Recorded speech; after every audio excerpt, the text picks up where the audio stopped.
Today, the future of the world is being decided in two cities.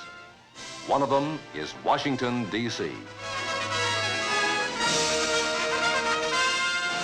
Alan Drury's Advise and Consent. From the time this novel of Washington was first published, it held the #1 spot on all of America's bestseller lists for more than 70 weeks during 1959 and 1960, creating unprecedented national interest.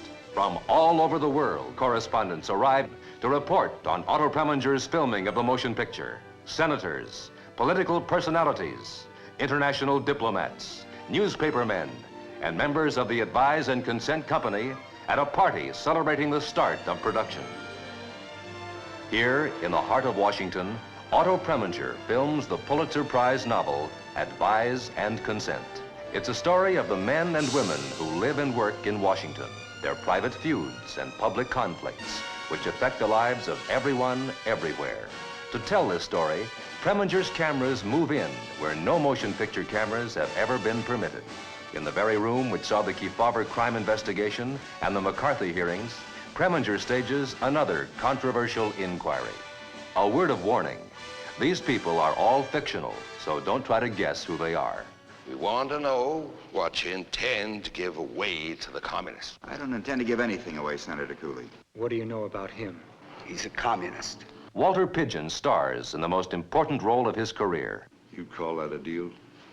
I call it extortion. Actual members of the White House Correspondents Association become actors to recreate their annual dinner for the President of the United States.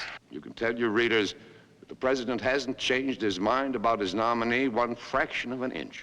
He's going to fight for that confirmation no matter what. The blonde young man leading the applause is George Grizzard from the Broadway stage, starting a new career in films. What do you pump-water politicians think the world's like? You want to get us bombed out of existence for some lousy two-bit country in Lower Slobovia that can't even feed itself? Director Preminger's cameras board a warship in Chesapeake Bay to film a scene of political crisis.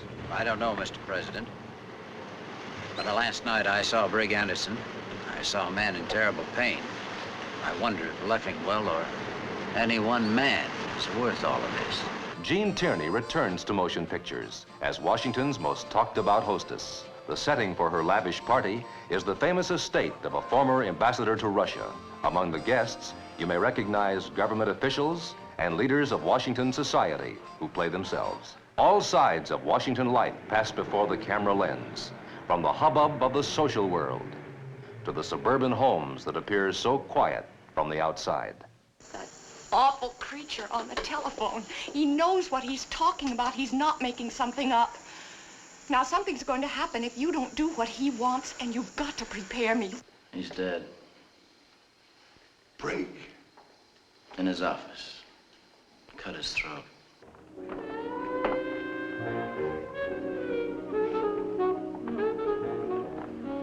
You want Ray? Yes, please. He doesn't live here, you know. Let me hear a voice, a secret voice, a voice that will say, come to me and be what I need you to be. He will pursue a policy of appeasement. He will weaken the moral fiber of our great nation. Today, the future of the world is being decided in two cities. One of them is Washington, D.C.